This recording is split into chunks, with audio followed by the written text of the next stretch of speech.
తప్పకుండా రేవంత్ రెడ్డి గారి 2 ఏళ్ల పాలనకు జూబ్లీస్ ఉప ఎన్నిక ఫలితము రెఫరెండం కాబోతుంది.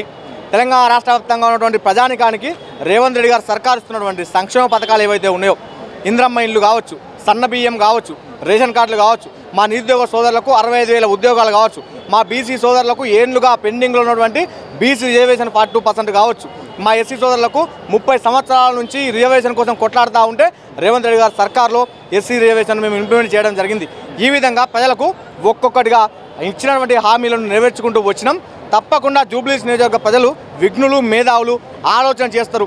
గల్లీలో లేని బీఆర్ఎస్ పార్టీకి, ఢిల్లీలో లేని బీఆర్ఎస్ పార్టీకి, ఇటు పట్టణంలో అటు పల్లెలో లేని బీఆర్ఎస్ పార్టీకి ఓటు వేయరు. ఒకవేళ ఓటు వేస్తే కనుక ఆ ఓటు మురికి కాలువలో, చెత్త కుప్పలో, మోరీలో వేసినట్టే అవుతుంది. 9.5 ఏళ్ళు రూలింగ్ పార్టీ ఎమ్మెల్యేగా ఉన్న మా మాగంటి గోపీనాథ్ గారు ఎప్పుడు కూడా మా బస్తీలో ఉన్నటువంటి మా బతుకులను మార్చలేదు. మా కాలనీలకు, మా బస్తీలకు మా రోడ్లు వేయలేదు,